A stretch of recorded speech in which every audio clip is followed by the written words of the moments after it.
lorsque vous allez voir un musulman faire ça.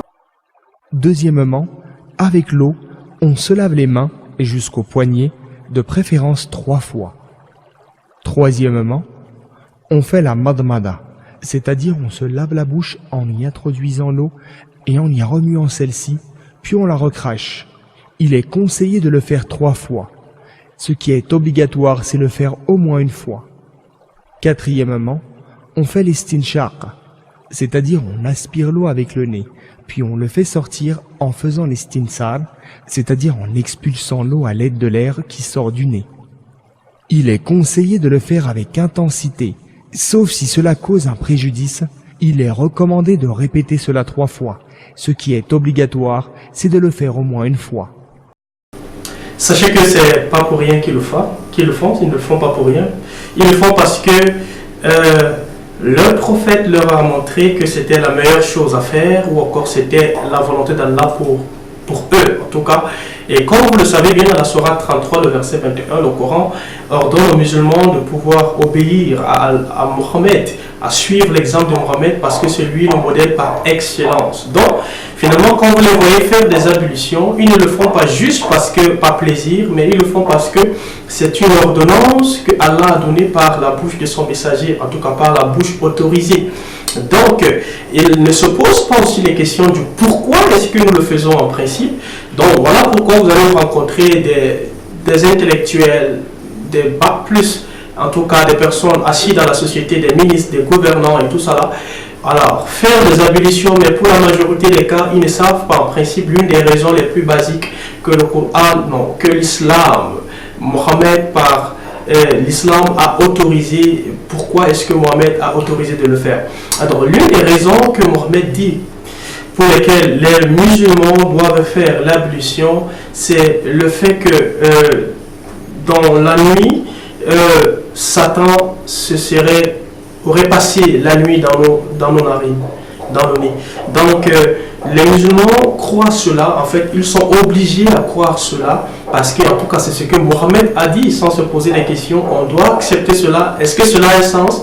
Ah ben là, on doit accepter cela, parce que Mohammed a dit, c'est que c'est vrai. Donc, l'islam nous dit que la nuit, Satan passe la nuit dans le nez, n'est-ce pas, des musulmans ou encore de l'homme, de chaque homme. Satan passe la nuit à l'intérieur. Vous ne me croyez pas? Alors, c'est ce que le Coran, les hadiths dit, les hadiths toujours les plus authentiques. Rappelez-vous, vous n'êtes pas obligé de nous croire, mais toujours allez vérifier les sources que nous vous donnons pour voir si la religion de paix, la religion la plus excellente, soi-disant de l'islam, a un sens. Ou encore pour voir si ça vaut vraiment la peine encore d'être musulman et de suivre de tels enseignements au 21e siècle que nous sommes. Donc, dans Sahih Muslim, le numéro 2, le numéro 462, je dis, Abu Huraira a rapporté que l'apôtre d'Allah a dit que quand l'un de vous se réveille du sommeil et effectue des ablutions, il doit se nettoyer le nez 3 fois, car le diable passe la nuit à l'intérieur de son nid. Sahih Muslim, le numéro 462, comme vous le voyez sur votre écran. Donc, Sahih Muslim vient de nous confirmer cela. Voyons ce que Bukhari, l'un des plus grands hadiths les plus authentiques, n'est-ce pas, rapporté des hadiths les plus authentiques, Sahih Bukhari, il dit dans le volume 4, le livre 54, le numéro 516, il dit Abu Huraira rapporte que le prophète a dit, si quelqu'un d'entre vous se réveille du sommeil et effectue les ablutions, il devrait se laver le nez en y mettant de l'eau, puis en soufflant 3 fois, parce que Satan est resté dans la partie supérieure de son nez pendant la nuit. Est-ce que cela a un sens pour vous? Probablement pas. Moi non plus, ça n'a pas de sens. Mais les musulmans sont obligés à croire de tels enseignements que pendant la nuit, pendant qu'ils dorment, Satan vient et se loger a pour auberge ou encore pour hôtel ou encore maison de nuit, naturellement, leur nez et leur narine. Ah ben oui, donc attention, ne tombez pas dans le piège de certains apologistes musulmans quand ils disent que non, vous voyez le terme Satan ici veut représenter, n'est-ce pas, c'est de manière métaphorique que l'islam parle. Non. Les hadiths ne nous disent pas que c'est de manière métaphorique, parce que les apologistes musulmans ont l'habitude de dire que non, c'est de manière métaphorique, n'est-ce pas? Le prophète d'Allah, Allah voulait dire ici simplement que pendant la nuit, il y a de la saleté qui entre dans nos narines, ou encore quelque chose qui pourrait nous troubler notre santé. Ça peut être les morts et tout ça. Voilà pourquoi on doit faire les ablutions 3 fois pendant que nous nous levons. Ça n'a pas du tout de sens. Est-ce que cela a un sens pour vous? Ça n'a pas de sens. Parce qu'en fait, les hadiths ne le disent pas. Les hadiths disent clairement que c'est Satan. C'est Satan qui vient faire son domicile, prendre son domicile dans notre nez pendant que nous dormons pendant la nuit. C'est pourquoi nous devons naturellement se faire des ablutions 3 fois en soufflant, parce que Satan serait à l'intérieur, passer la nuit à l'intérieur, donc comme manière de l'injecter, n'est-ce pas? Donc c'est pas vrai que Satan serait, le mot ici Satan serait de manière métaphorique. Donc parce que le texte ne nous dit pas que c'est de la saleté. De toutes les manières, c'est pas pendant la nuit que la saleté entre dans nos narines, n'est-ce pas? C'est beaucoup plus pendant la journée, pendant que nous sommes en face sur la moto, sur la voiture, dans la voiture, face de plein au contact de la poussière et tout cela. C'est même pendant la journée que Satan, si c'était vraiment la poussière, la saleté, on pourrait être plus en contact avec la poussière et la saleté. Pas pendant la nuit que nous sommes protégés sous un toit et dans une maison. Donc cela n'a aucun sens. Ça ne peut non plus être la mort, comme ils le disent, de toutes les manières. Si c'était la mort, c'est pas tout le monde qui pourrait être enrhumé. Mais là, nous voyons comment c'était une ordre que Allah donne, n'est-ce pas, que chaque fois que vous vous levez le matin, vous devez automatiquement vous faire les ablutions, nettoyer le nez 3 fois de suite. Et d'ailleurs, si c'était même des morts, c'est pas seulement à 3 fois que, n'est-ce pas, la mort part. Ça dépend même de n'est-ce pas, l'intensité, n'est-ce pas, de la mort qui serait dans tes narines. Mais ça n'a pas de sens. Donc certains pourront le chasser après deux fois de se nettoyer, ou encore 3 fois, ou 10 fois, dépendant de la quantité qui est dans tes narines. Mais ici, nous constatons que Mohamed dit clairement que 3 fois une formule magique, 3 ablutions, 3 nettoyages chasseraient, éjecteraient Satan de nos narines. Voilà, c'est ça. Alors, de toute manière, cela est un peu plus clair, parce que nous nous rendons compte que Mohamed, lui, en principe, il croyait effectivement que Satan est à l'intérieur des narines de l'homme. Vraiment. Puisque dans un autre hadith, dans Bukhari,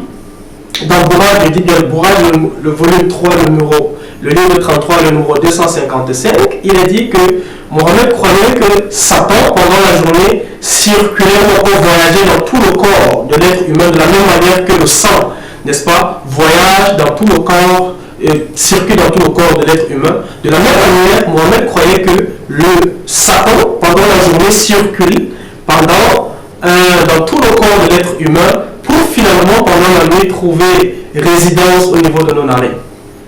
Est-ce que vous êtes mal à l'aise quand vous comprenez de telles déclarations?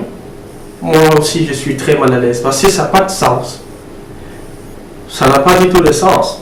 Mais quand nous sommes musulmans, nous sommes obligés de croire même les choses qui n'ont pas de sens. Même les choses dont notre conscience et notre intelligence en tant qu'homme intelligent, repulse cela. Nous sommes obligés de faire soumettre notre intelligence à croire à des âneries. Alors, à cause de cela, nous sommes poussés à poser des questions. En tout cas, nous savons que Satan est un être spirituel. Ça n'a pas non plus de sens de savoir que l'eau chasserait un être spirituel. Satan n'est pas matière. Satan est spirituel et invisible. Comment se fait-il que Satan pourrait loger dans nos narines et que l'eau pourrait être capable d'avoir la vertu de le chasser? Ça n'a pas non plus de sens. Admettons même que c'était vrai que Satan était dans nos narines. Alors, il y a des questions qui restent un peu plus compliquées qui restent. Alors, j'aimerais que nos amis musulmans arrivent à nous répondre à ces questions. Si Satan est dans nos narines ou encore dans notre nez, de quel côté il est? Est-ce qu'il est dans les narines gauche ou dans les narines droites? Est-ce que c'est ici ou est-ce qu'il est dans les deux narines finalement? S'il est dans les deux narines, pourquoi est-ce qu'il ne nous étouffe pas pendant la nuit? Alors, deuxième question. Si vraiment Satan est finalement dans nos narines, combien de narines existe-t-il? Combien de musulmans existe-t-il pour que Satan soit capable d'être au même moment pendant toutes les nuits dans le nez de chaque musulman? est-ce que Satan pourrait être dans le nez de chaque musulman pendant toutes ces nuits, dans tous les musulmans du monde entier, sans être omnipotent, omniprésent? Donc si Satan doit être omniprésent, cela voudrait dire que naturellement Satan est Dieu. Est-ce que c'est pas vrai? Si Satan est dans tous les narines de tous les musulmans du monde entier, dans toutes les nuits, parce que c'est chaque matin qu'il devrait se nettoyer, cela voudrait dire naturellement que Satan est omniprésent. Et s'il est omniprésent, n'est-ce pas vrai vraiment qu'il est Dieu? Puisque l'omniprésence est un attribut qui ne revient qu'à Dieu, une créature ne peut pas être omniprésente. Et si finalement Satan est omniprésent, est-ce que cela ne voudrait pas dire qu'il partage les mêmes attributs que Allah?